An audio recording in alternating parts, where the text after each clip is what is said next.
time being 2:30, it's Greens members' private business time. Thank you, Madam Speaker. Yes. Notice of motion number 236. Notice of motion number 236. And I can indicate we will require a vote. Thank you very much. Thank you, Madam Speaker.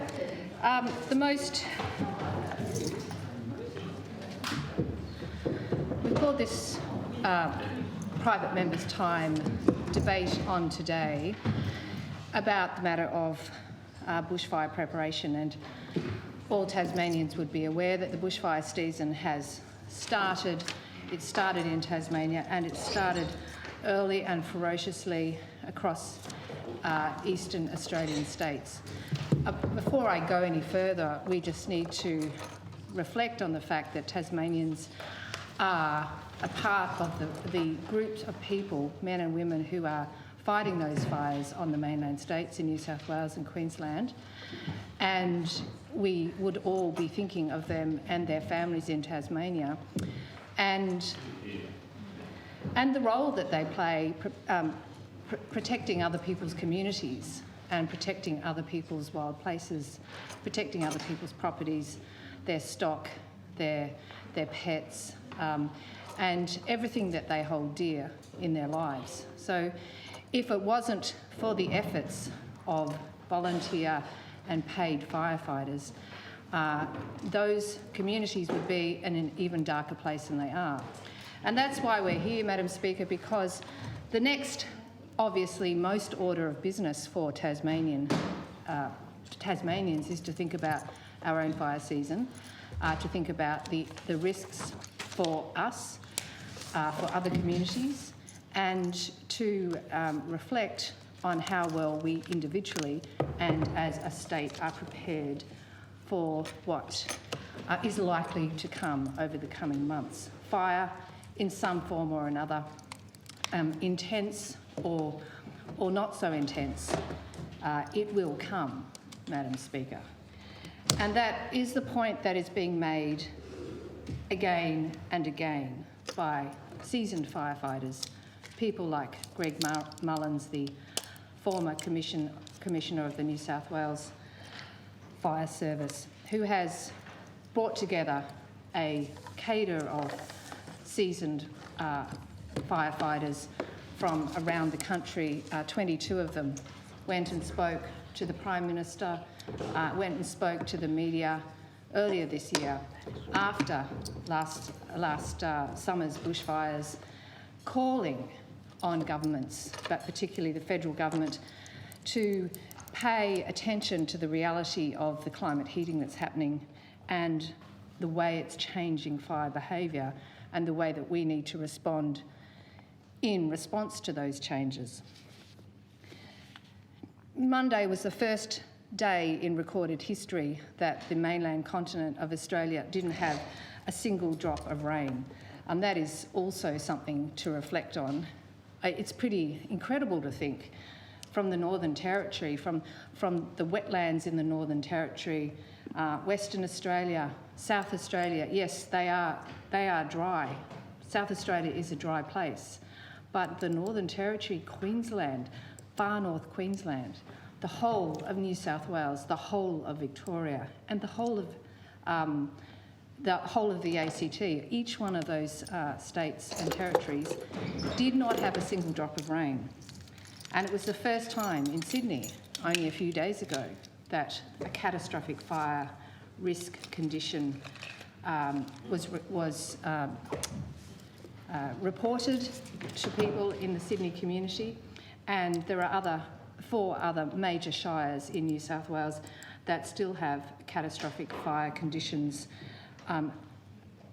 around their whole shire. We have an unprecedented number of fires burning across New South Wales and Queensland, burning in areas that have never burned in living memory, rainforests and swamps, places where that people have never known fire and are utterly unprepared for responding to fires.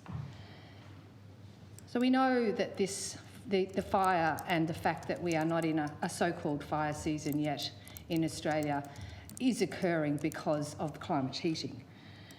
We are enduring across mainland Australia the worst drought ever recorded in human memory, now believed to be, well, now stated as being by meteorologists and drought experts as being worse than the millennium drought of a century ago.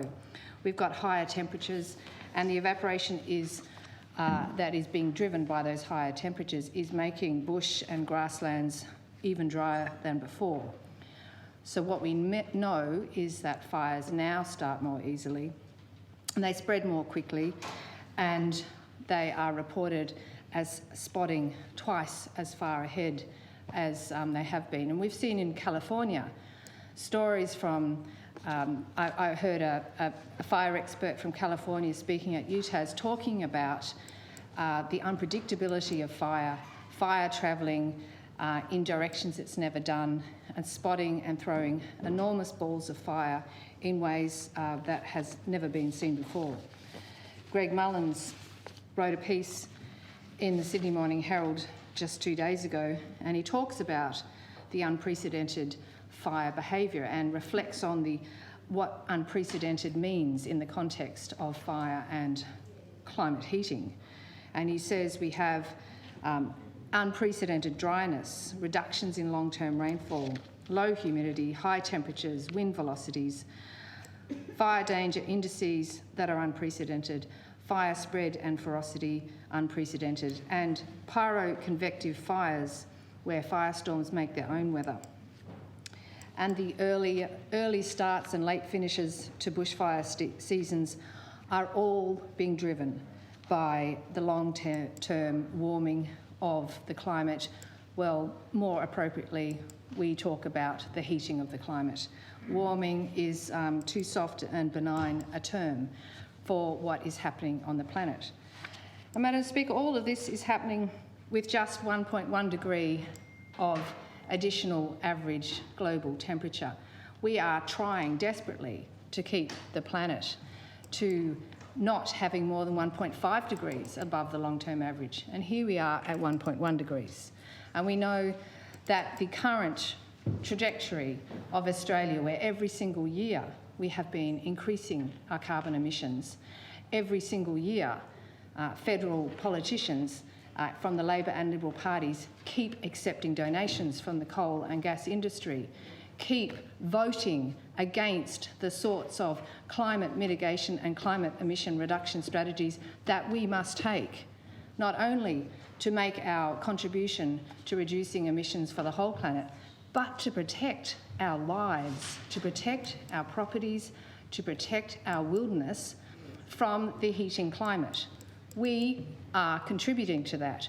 We, as a country, have a disproportionately massive contribution of coal and gas that we are exporting overseas to be burnt on our planet. We are in just one planet. Whether it's on somebody else's patch of land on the other sides of the sea makes absolutely no difference to us when we're standing in Hobart fighting a fire. When we have climate-driven, climate-heated fires, they are coming from a huge increase in greenhouse gas emissions. So we're struggling as a planet to keep to the 2015 Paris Agreement. It's on the current rate of our emissions, planetary and especially from Australia's point of view, we are looking to a 3-degree minimum increase in temperatures unless we take an active change. And this is exactly why we have to talk about the link between bushfires and climate heating, and we have to do it not just during a fire, before a fire, all the time, because that is the reality of the world that we live in. And unless we change the way that we think and the way that we respond, which is why we're having this debate today, unless we change that, we cannot hope to be equipped for the sorts of conditions that we will confront. Glen Innes Mayor Carol Sparks and Mid-Coast Mayor Claire Ponton have both lambasted federal politicians for saying that they shouldn't talk about climate change. They both linked the disasters in their communities that they've experienced over the last week to climate change as their regions are dealing with devastating bushfires. Ms Sparks said it's not a political thing, it's a scientific fact that we're going through climate change. Carol Duncan had a tweet. She said, "This is my father's home being destroyed by New South Wales fires a few weeks ago. Just one of 64 in this fire alone. 2 of his friends were killed. My brother and his wife have today had to evacuate their home. I think now is a very good time to talk about climate change." Well, hear, Carol Duncan, and good on you for being brave and for reflecting on that when so many other people, Liberal members of Parliament this morning, shamefully trying to point this to people who live in cities and to Greens voters as somehow being responsible for this situation. Well, that is utter nonsense, because those mayors from New South Wales and the experiences that we've had in Tasmania and across the world now show that fuel reduction burns are not and cannot ever be enough to confront the sorts of fires that we are experiencing now and will experience far more of in the future. The warmer and drier conditions and the start of the dangerous fire season is narrowing the fire hazard reduction burning period, and it's been doing this for years. I got a briefing from the Tasmanian Fire Service in 2015 about this, 2016, and they were talking about the difficulty that they had in undertaking fuel reduction burning because of the narrowing window of appropriate time. There's only so long when it's not too hot, too dry, too windy, or too wet to burn. There's actually only a short amount of time. And as much as the Liberal members of Parliament might like to deny the reality of this, that is the truth. They can keep talking about things that might have happened in the past, but the fact is you cannot burn everything. And as Mayor Sparks said, they did burn. They burnt twice in the last 18 months around their area, actively reducing fuel. And those areas were burnt nonetheless because of the nature of fire, the spotting of fire, and the intensity that builds up in bushland areas. We know this thanks to the very active, caring and compassionate work of staff at the Hobart Council for their strong leadership in this area. It's so important to have that council and staff at the council being leaders in the space. This is what we expect to be hearing from the Minister. Like, this is what the Minister for Police, Fire and Emergency Management should be saying. He should be acknowledging that the fire season has never really left Hobart. He should be acknowledging that fuel reduction is not and cannot be enough. And as John Fisher, the council bushland manager, said, moisture levels in the forests surrounding Hobart have not reset to normal levels, which has resulted in conditions in Hobart similar to those faced before Tasmania's devastating 1967 bushfire. He said it was dry throughout winter. We've had a bit of rain in August and September. That's allowing us to carry out hazard reduction burns, but conditions have been barely suitable for the sort of low-intensity fuel reduction burns we carry out in Hobart's forests, woodlands and grasslands. So despite intentions, it is simply not possible to do that work. We're not to the level that we need. So it's convenient to blame the Greens for the government's inability to keep up with fuel reduction burning, but the fact is going to continue to get harder and harder, and it isn't helped by cuts to parks. You know, this government is totally culpable for cutting the guts out of the Park Service, for failing to fund them, to be able to do the fuel reduction burns, to be able to have the trained staff to go into wilderness areas. This is true. This is true. New South Wales, Park Service cut by a third. Great. So all the areas that are burning in New South Wales, the massive bushland areas, I mean, you can't do fuel reduction burns in a rainforest, Madam Speaker, and yet we've got the areas around Nimbin, Tuntable Falls, rainforests that have never burned before. You don't do fuel reduction burns in rainforests. What you have to do is get that the climate is heating, and we need a whole different way of approaching bushfire preparation and management. So it's distressing and it's disgusting, actually, to continue to see Liberal and Labor members in federal government, I haven't heard them in Tasmania, but in federal parliament, pointing the finger elsewhere and denying the reality of climate change. So last summer's fires in Tasmania were the second largest only to 1967, and they burnt 6% of the World Heritage Area, and 14% of our Tasmanian tall forests were burned.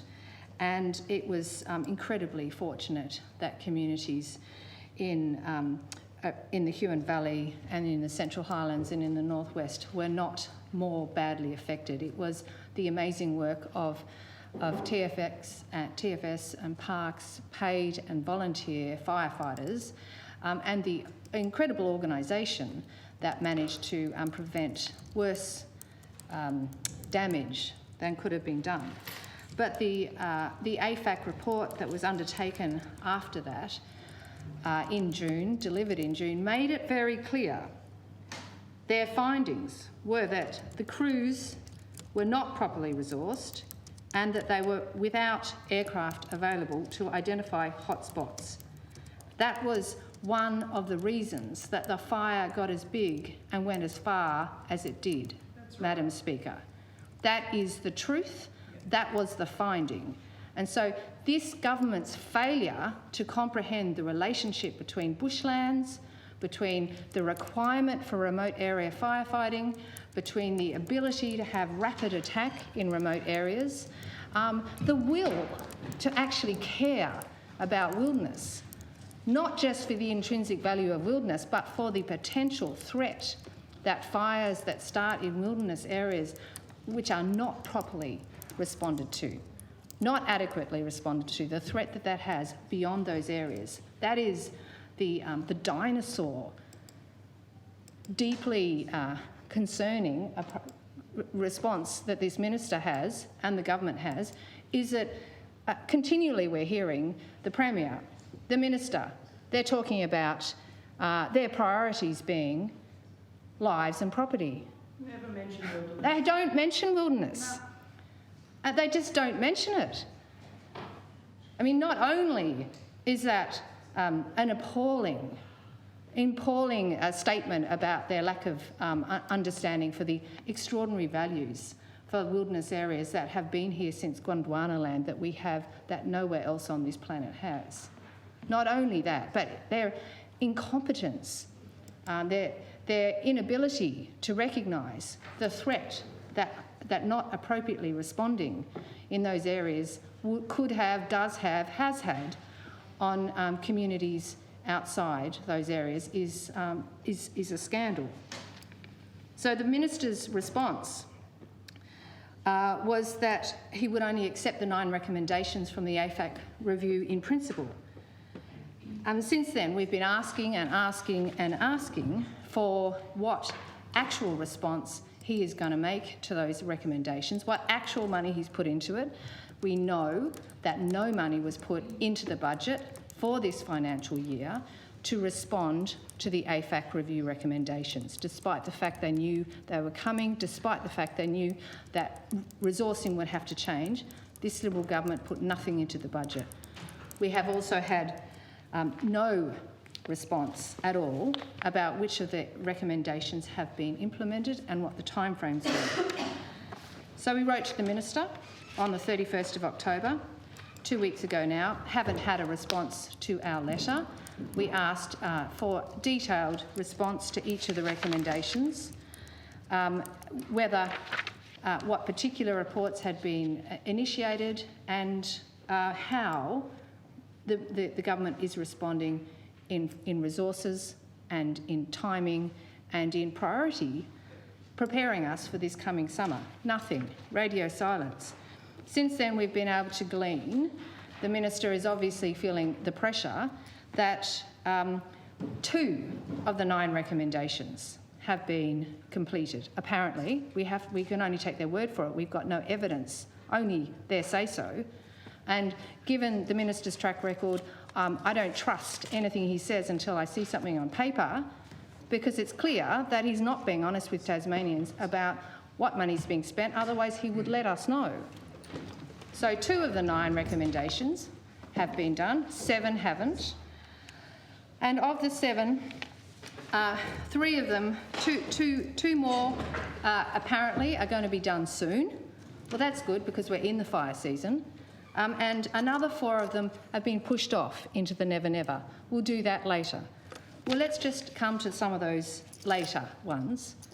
And they relate to, guess what? Remote air firefighting and rapid attack. Yes, because why would they prioritise something like anything that has got anything to do with bushland and wilderness? Why would they have anything to do with a recommendation? And why would they have anything to do with a recommendation that's got resourcing attached to it? The AFAC independent review, 2nd recommendation. The TFS should pursue the creation of a cadre of volunteer remote area firefighters. In doing so, the TFS should not consider itself limited to upskilling of current volunteer brigade members, but should carry out a cost-benefit analysis of creating 1 or more remote area firefighting units based in urban areas, in order to tap into the potential of those members of the urban-based Tasmanian community who may have advanced knowledge and skills relating to navigation and survival in wilderness areas. Well, Madam Speaker, that sounds very familiar if you read the Tony Press review. The Tony Press review from the 2016, massive 2016 bushfires made essentially the same recommendation. And although the Minister and the government might like to pretend that they haven't had time since June to attend to an AFAC recommendation, the same thing was recommended in 2016. They've had 3.5 years. 3.5 years where this treasurer has come into this House and crowed about the fact he's got the budget back into the black, and he hasn't attended to resourcing for bushfire preparation in remote areas. He hasn't done it. He hasn't done it. Order. He hasn't done it. He hasn't done it. The AFAC recommendation number 12 was that, quote, a full review be undertaken of the benefits and costs of training a cadre of Tasmanian volunteer firefighters in remote area firefighting with reference to the experience of jurisdictions interstate that already do so. May I remind you, Madam Deputy Speaker, that was 3.5 years ago. They were already doing it 3.5 years ago. That was the AFAC recommendation from 2016. And there was also the Tony Press recommendation from 2016.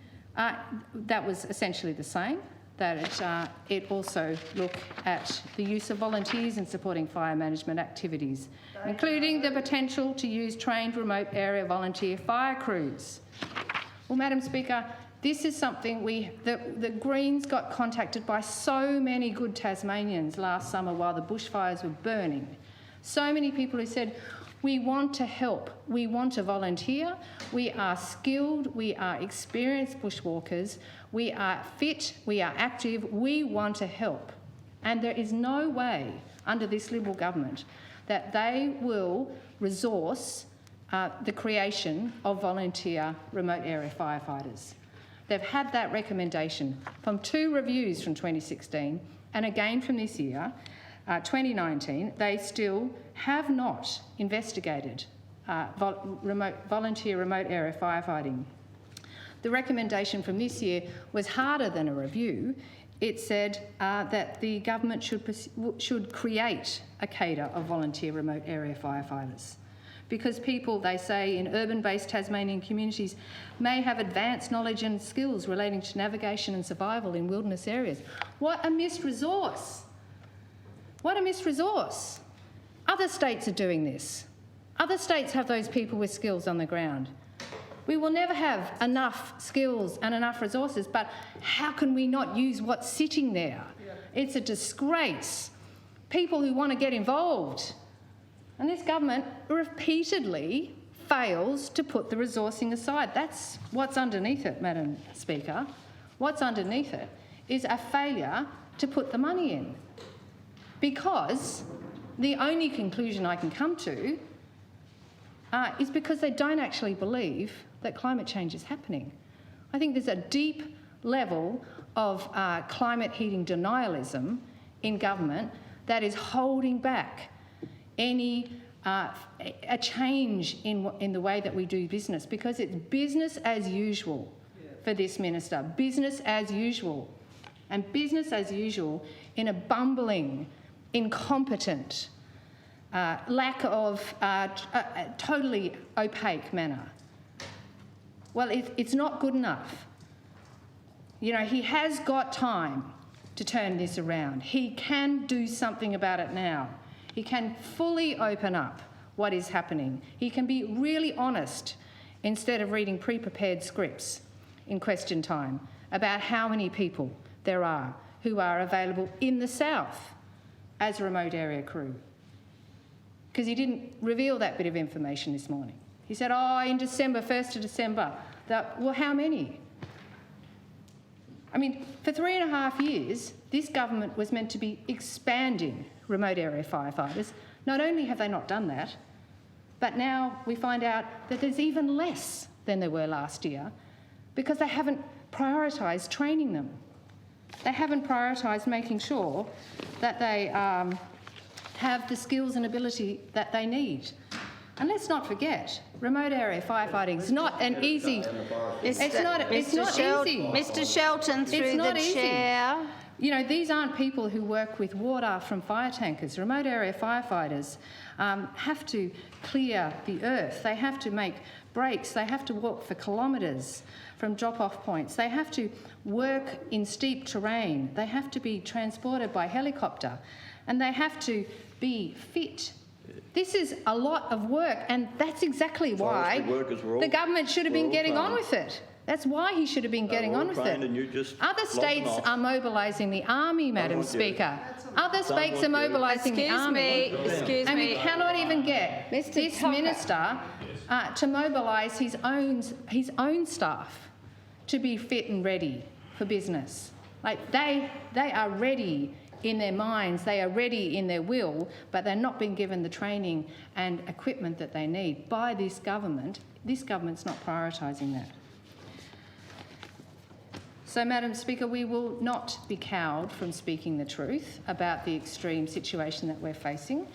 We are in company with so many seasoned firefighters, like Greg Mullins, 47 years firefighting experience, like Mike Brown, previous Tasmanian Fire Commissioner, like every other person I've spoken to who stands behind a hose. We are in their company. We walk with them and we stand with them against a bunch of climate sceptics who are refusing to prioritise the sort of change that we need to have in Tasmania with the rest of Australia to confront totally different fire regime. There is no easy answers here. But there are plenty of people in Tasmania, some of the best experts in the world. Professor David Bowman from the Pyroecology Unit at UTAS. We have extraordinary expertise. We have great will. We have amazing local councils with mayors who totally get the risk, who totally understand that their communities want leadership. They want very clear directions on how to prepare themselves. The Tas Fire Service volunteers are going out into communities every weekend, every day. They're in contact with people in the communities. They are doing an amazing job, I had the pleasure of meeting some of them down at the Tasman Peninsula a few weeks ago. Their extraordinary expertise. I was personally, I felt more confident about responding to fire in a personal situation, more prepared after speaking to those people.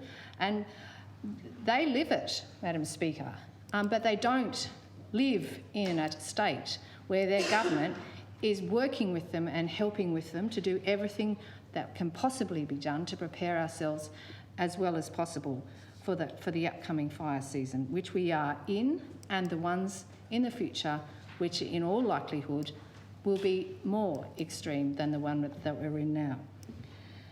So just to conclude, because I know other members will be wanting to say some really useful things in contribution. We've been asking the same thing. 2 weeks ago, the Minister hasn't even responded to my letter, which I think is really impolite. You know, I can understand that you don't want to, that you mightn't want to open these things up to the community. No, I sent it 2 weeks ago, that you mightn't want to open up to the community, but to not even say that you're preparing a response is, I think, inappropriate in the circumstances, given that we are in a bushfire season. So we are calling on the Minister to provide detailed plans for the resourcing and the implementation actions for the recommendations from the Australasian Firefighter Authorities Council review, and also for the Tony Press review from 2016, and from the AFAC independent review from 2016. We have now, and 2016. There was one from 2016 as well.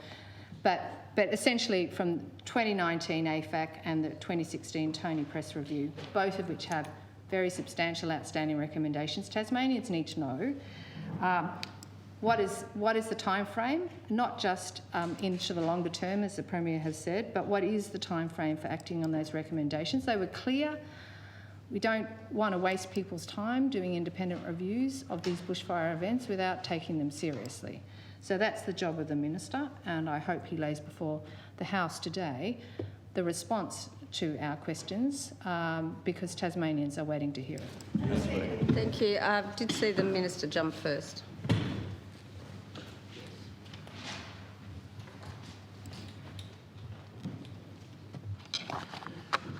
Thank you, Madam Speaker, for the opportunity to speak to this motion. And first of all, I would like to move an amendment to the motion as distributed. And so I need to distribute it.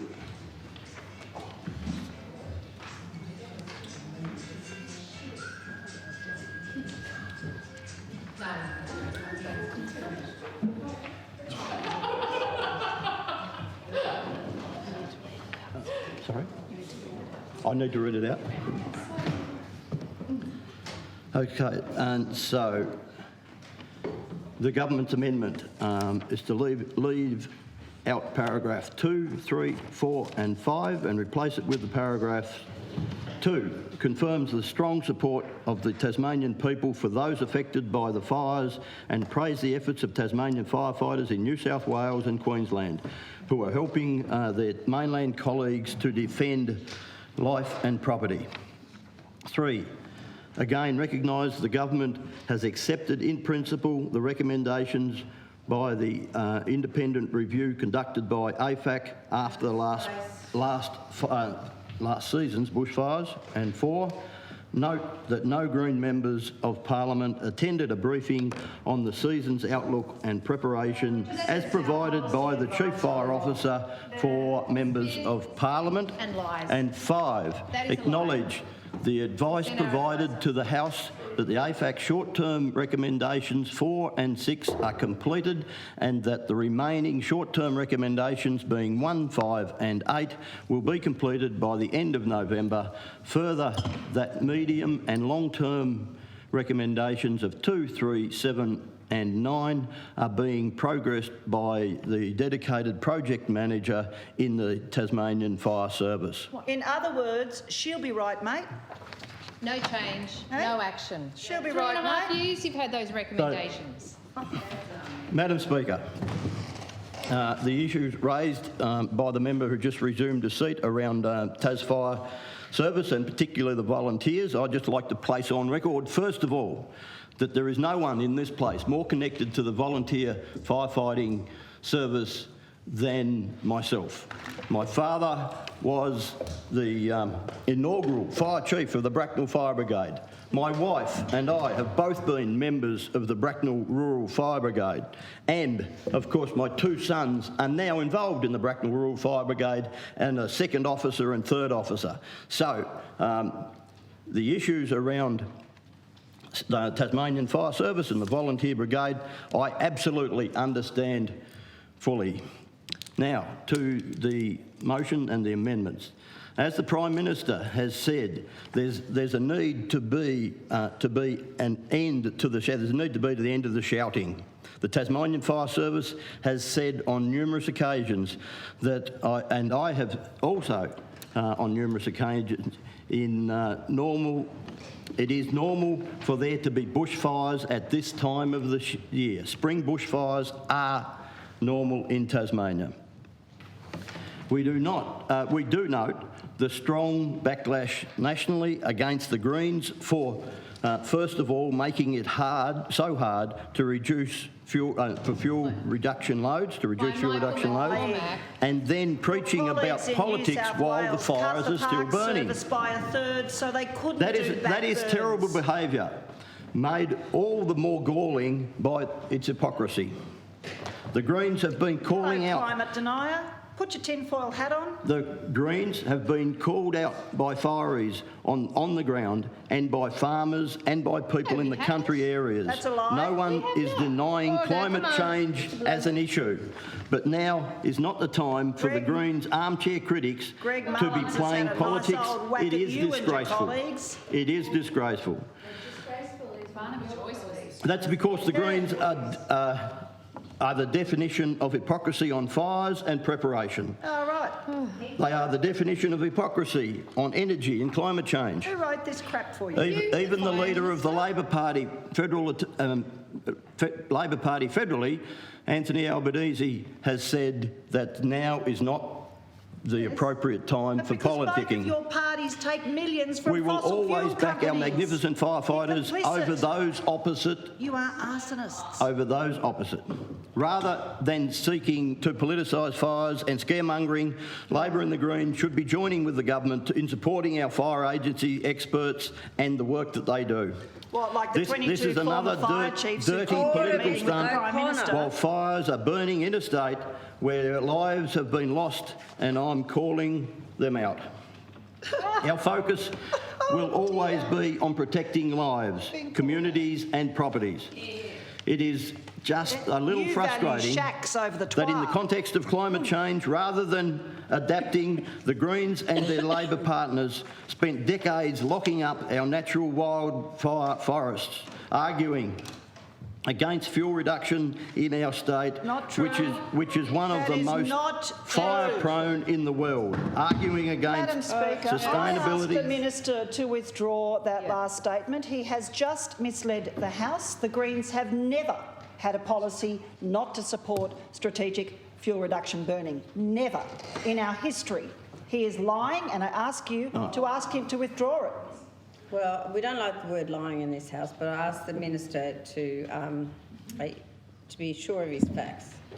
Well, the Minister, just on the point of order, as I believe that they are the facts. On the point of order, Madam Speaker, as a Minister of the Crown, allegedly trusty and beloved by the Governor, he is bound to tell the truth in this place, and he has just laid a complete falsehood on the public record. I ask him to withdraw it immediately. Point of order, Madam Speaker. Yes, it's not a point of order. Debating point, Madam Speaker. It's not. He's accused us of something that is untrue. If you'll allow me to explain, and I'll keep going.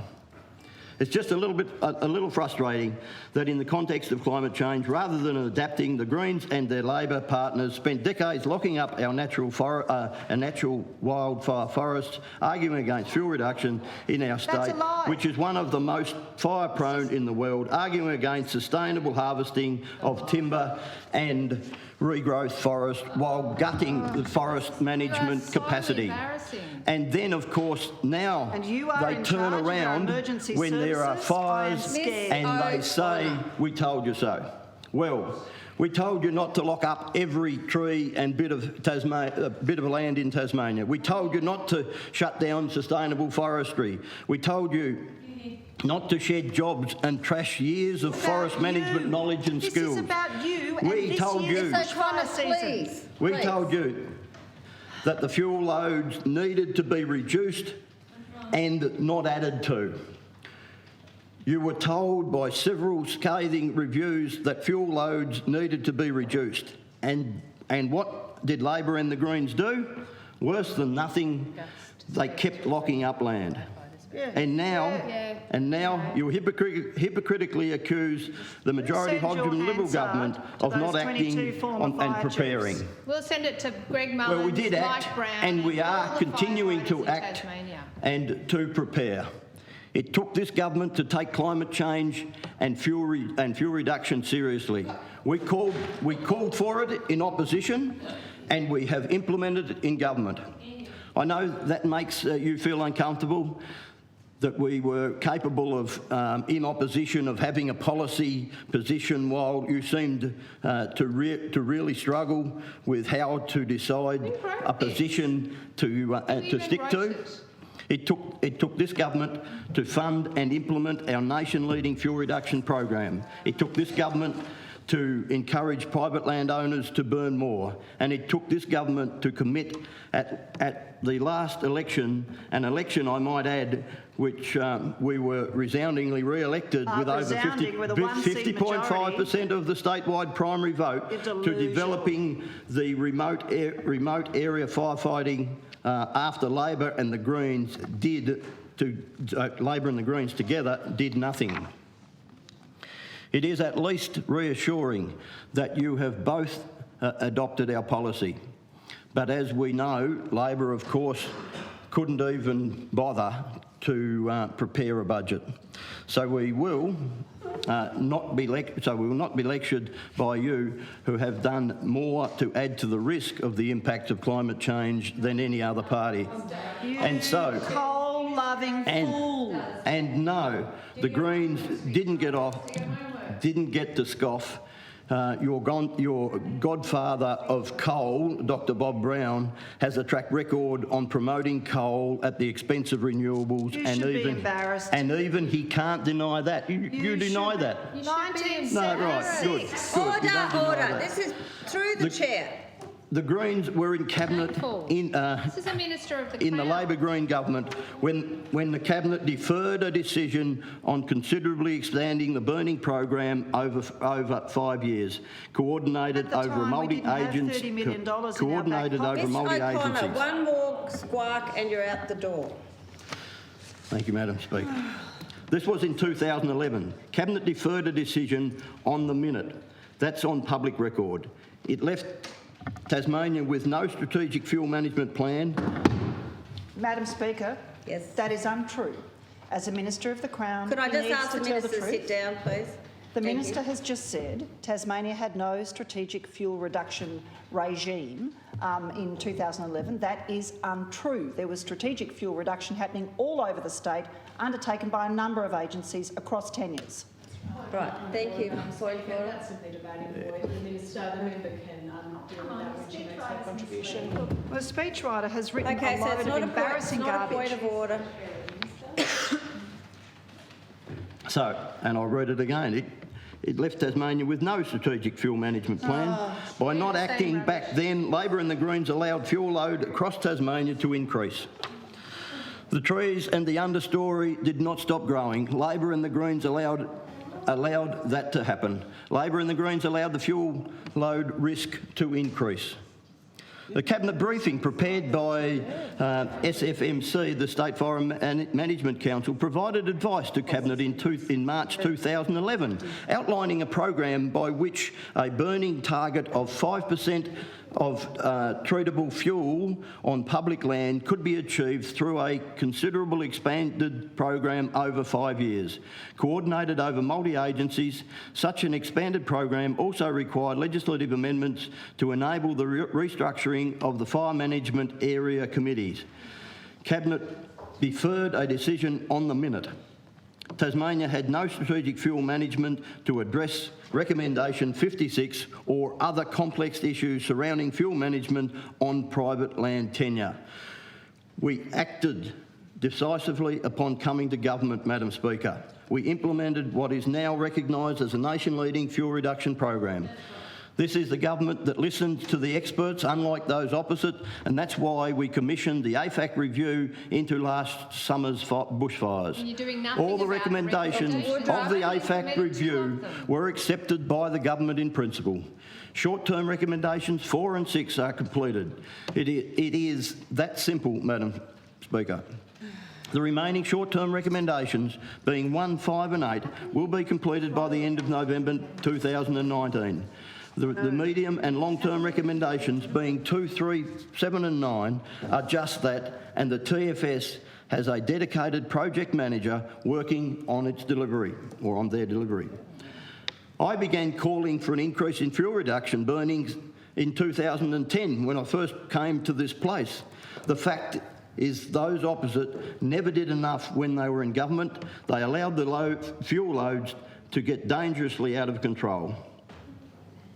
We had the Premier of the day, Lara Giddings, rejecting the recommendations out of the Royal Commission into the devastating 2009 Victorian bushfires, which was to undertake major fuel reduction burns.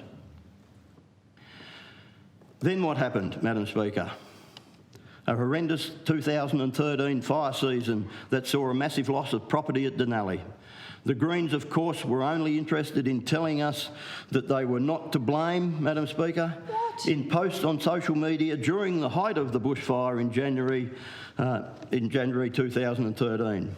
Then we have the Greens who called for on the 9th of April 2013 for the end of fuel reduction burns not 3 months after the devastating bushfire season. And I quote the Greens. The Tasmanian Greens today condemn the start of the annual forestry high-intensive burning off regime. That is not reduction, that is caution. I respect... Point of order, Madam Speaker. The Minister is being misleading again. He's conflating forestry burns that happen after a place has been clear-felled and logged, that is an alleged regeneration burn, with a program of backburning or strategic fuel reduction burning. He is misleading the House repeatedly, and I ask you to pull him into line. Well, he should also know I think you know what I'm going to say. That is simply a debating point. If the member wants to move a substantive motion. It's a lie. Okay, so The Speaker can tell us that's that. not upheld, and we'll ask the Minister to continue.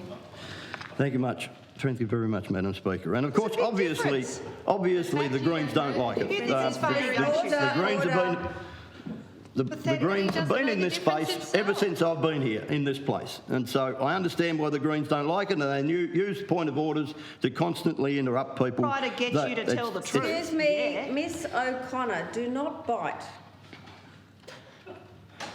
And I repeat, this was only 3 months, and so the Greens calling for the condemning of the start of the annual forestry high-intensity burn regime, and that was only 3 months after the devastating Denali fires. The Greens then said, and I quote, "Once again, Tasmania's beautiful autumn days are blighted by the dense smoke plumes blocking out the sun and choking our air. The Liberals, as I have said, promised and have delivered more fuel reduction burns. What those opposite actually did was massively reduce the amount of burns undertaken by parks and wildlife. The Depeewee annual report in 2011-12 showed a 94% reduction in fuel reduction burns undertaken. We have implemented the recommendations of the Hyde Review when Labor and the Greens could not be bothered. They had 6 months to implement the Hyde Review recommendations, and today we have the former failed Minister, Mr O'Byrne, coming into this place to weasel his way out of his responsibility to act. The Greens and Labor had multiple fire reviews telling them what needed to be done, and what happened? Nothing. No fuel reduction program, no additional funding. It has taken the majority Hodgman Liberal government to develop policies to keep Tasmanians safe from the risk of catastrophic bushfires. We asked that the Tasmanian people in 2014 if they preferred a policy committed to fuel reduction, or if they preferred a Labor Green approach of locking up land and letting fuel loads spiral out of control. The Tasmanian people spoke loud and clear, and they spoke loud and clear again in 2018. They didn't and don't want to be abandoned to the Labor and the Green government opposed to fuel reduction. Farmers want to be able to manage their land without being strangled by red and green tape. Really embarrassing. Areas around cities and towns, He's responsible for areas of, Order. areas of disgusting. areas around cities and towns need more fuel reduction and clearing, not less. Our fuel reduction program is nation leading. It is tenure blind. It is based on science. There is no greater danger to Tasmanians in relationship to fire than a Labor Green government. I want to talk some more about the hypocrisy of Labor and the Greens. We are the nation leading renewable energy state. Under our government, we are generating around 25% of the nation's renewable power. We are on track to be 100%. All right, listen. Wilderness and property. He does Excuse not me, we deserve have guests in the gallery and I would like to introduce you to the grade 5 and 6 students from the Romaine Park Primary School, who I do hope behave better than we do. Nice, welcome to Parliament. Thank you. I just remind the honourable members to be honourable. Thank you. Thank you, Madam Speaker. And I'm trying. Thank you. We are the nation of renewable energy. We are the nation's renewable energy state. Under our government, we are generating around 25% of the nation's renewable power. We are on track to be 100% self-sufficient in renewable energy by 2022. We were the first state in the country to have zero net emissions. We did that in 2016. Tasmania has the lowest per capita emissions of all states and territories and one of the lowest emitters of carbon dioxide on the planet. Yet, Madam Speaker, Yet you still can't I accept might add the Greens have opposed new wind farms and new dams since their inception. We know there is always more to be done. That's why we are aiming to be 100% renewable in terms of electricity generation by 2022. No other state will get close to this, and we are well ahead of the 2050 target of zero net emissions. We are also investing significant funds to support the rest of the country to move to the renewable energy future, including $30 million for the first stage of the Battery of the Nation, $56 million with the federal government to move the Marinus link forward. So there it is, Madam Speaker. Whether they like it or not, that's the record, and they are the facts. They are not the facts. Thank you, the Honourable Ms Butler. And it's not the... Come on. Thank you, Madam Speaker. And I'd like to start by paying homage to the Tasmanian firefighters currently in New South Wales and Queensland that are making a difference. And I note that on Sunday morning, the Bridgewater Fire Brigade sent 4 volunteer firefighters to fight the fires in New South Wales, and they joined 30 other TFS volunteers and personnel on a rapid 7-day deployment to assist firefighting efforts in New South Wales. And I thank the member for Franklin, Ms Woodruff, for bringing on this notice of motion today. And it's only mid-November, and already across Australia we're facing catastrophic bushfires, and we've already had significant bushfires here, and they were right at the start of November. This is a very, very dangerous season which is coming. We know that the 2018-19 summer bushfires were the second largest bushfire event in Tasmania's history, only behind the catastrophic events of 1967. I also note that I've only been given 6 minutes to speak, and having to listen to the Minister waddle on with a heap of political nonsense instead of actually dealing with the facts and figures. And this is a very serious issue. These are people's lives, and you would know from being involved in firefighting. I have been in a fire myself, and it is one of the most frightening experiences of my life. And I can't believe that we're sitting doing Labor this, Green this, when this is such an important issue, and you should know better, Minister. So the bushfire occurred during the state's second warmest summer on record, resulting in dry fuel loads. and the 3 main fires were started by lightning strikes. The fires burned through 210,000 hectares and put communities such as those south of Huonville and the Central Highlands at risk for weeks between December 2018 and March this year. And the AFAP review of the management of bushfires during the 18-19 fire season commended Tasmanian fire agencies for protecting human life and property, but highlighted the significant damage done to the Wilderness World Heritage Area. Approximately 14% of Tasmania's very tall forests were burned. The report raised the lack of smartphone apps in Tasmania, like the Victorian Emergency App in Victoria or fires in New South Wales, that allowed community members to easily access the TFS information on their mobile devices. Can the Minister confirm whether this app is complete yet, and is it ready to be rolled out across Tasmania pretty much right now? The report recommended the Tasmanian Fire Service pursue the creation of a team of local volunteer remote area firefighters, and that the TFS Parks and Wildlife Services and Sustainable Timber Tasmania initiative initiate a discussion with their Australasian peers about the good practice around managing new fire starts in remote terrain. It was recommended that TFS begin a policy review to identify which agency was responsible for planning, carrying out and enforcing fuel management on private property at a township level, and that Tasmania's fire agencies work to pursue a statewide fuel management and burning program. The report reveals 12 workers' compensation claims were made by the Tasmanian Fire Service following the fires, and a further 10 to Parks and Wildlife Services. It has been suggested the state's fire agencies review their practices in fatigue management and fatigue management of personnel. Has that been conducted, Minister?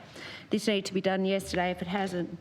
It states fire legislation and policy in Tasmania is overdue for an overhaul, labelling it outdated, and added that the state would be well served by a purpose-built state control centre for the management of natural hazards, because the Cambridge facility was awkwardly laid out, cramped and not supportive of contemporary incident management practice. Minister, has that been looked into, and can you come back to the House with that information? That also should have been done yesterday. It was also critical of the $40 million spent on water bombing and surveillance aircraft, stating contracts should be negotiated in quiet times, not when aircraft are urgently required. Then we have to pay tenfold for that. Minister, we'd also appreciate you coming back and talking to us about the House, talking to the House about those negotiations, and whether or not you were able to get some good deals undertaken on behalf of Tasmanian taxpayers beforehand instead of right at the last minute. Recommendation 12, the report stated that a full review be undertaken of the benefits and costs of training and a cadre of Tasmanian volunteer firefighters in remote area firefighting, with reference to the experience of jurisdictions interstate that already do so. We have no evidence to support this recommendation being implemented. Indeed, we have seen the depletion of rural remote firefighters due to disputes and unsafe work conditions. The technical release of these RATs to be deployed ready with the blessings of WorkSafe and workers themselves is the subject of much boisterous semantics instead of an honest response about where work needs to be done or where negotiations are, so the matter can be resolved. We really need to have these matters resolved, and I'm just sick of hearing all the politics about it. Just get on and do the job. It's so important. It seems every question asked of this government, regardless of relevance and importance, is met with accusations of dishonesty and scaremongering at the moment, and that's frightening.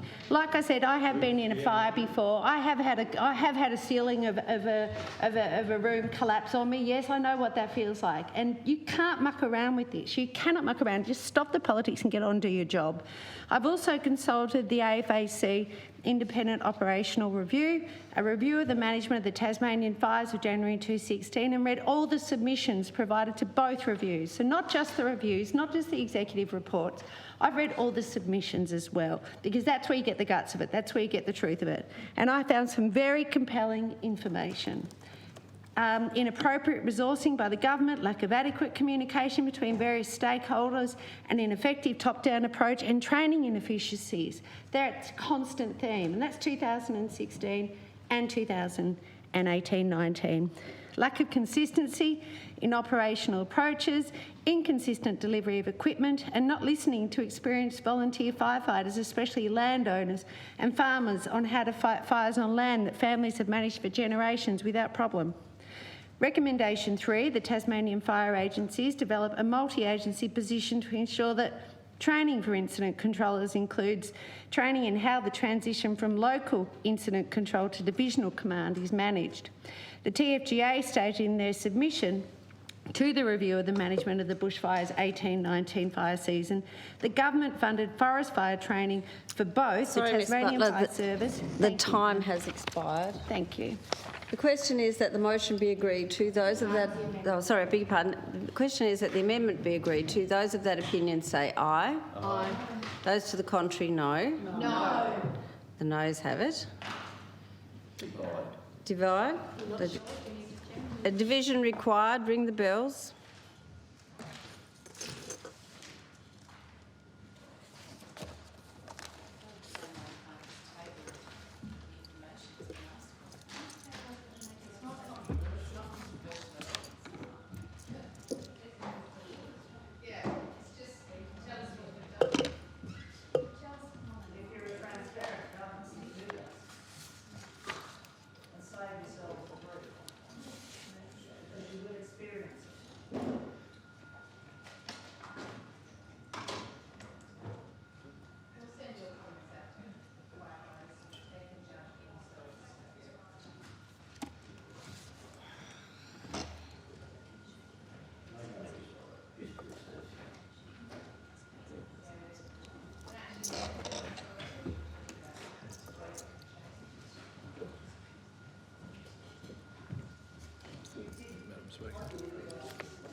The whip's happy.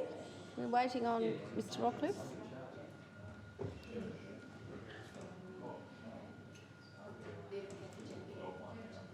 Oh, you've got a pair for Jen. Okay.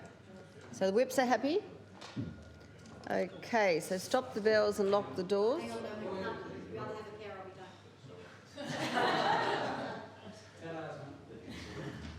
Okay, so the whips are now happy. We stop the bells, lock the doors.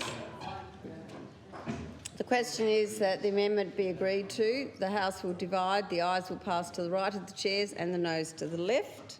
And I appoint the Honourable Miss Ryler as teller for the ayes and the Honourable Miss Dow as teller for the noes.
Okay, so the result of the division is 12 ayes and 10 noes. So therefore the ayes have it.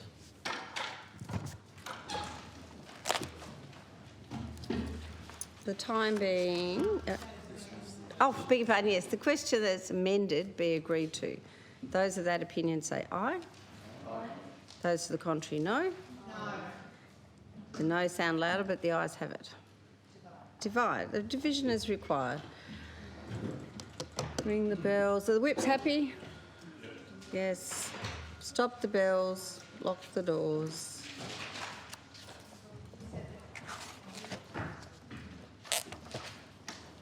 Thank you. So the question is that the motion as amended be agreed to. The House will divide. The ayes will pass to the right of the chair and the noes to the left. And I appoint the Honourable Miss Dow as teller, or is it Miss Woodruff? Miss Woodruff as teller for the ayes, for the noes. For the noes, okay. And the Honourable Miss Ryler as teller for the ayes.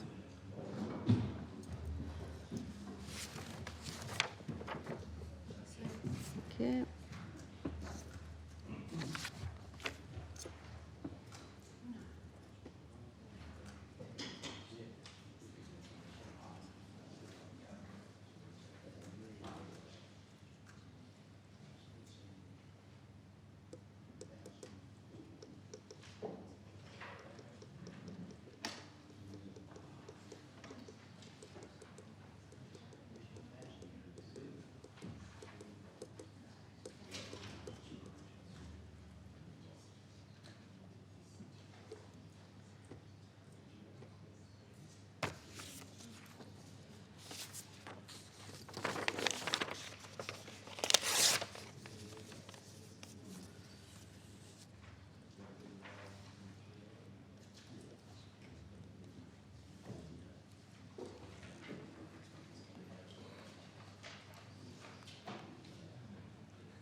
Thank you.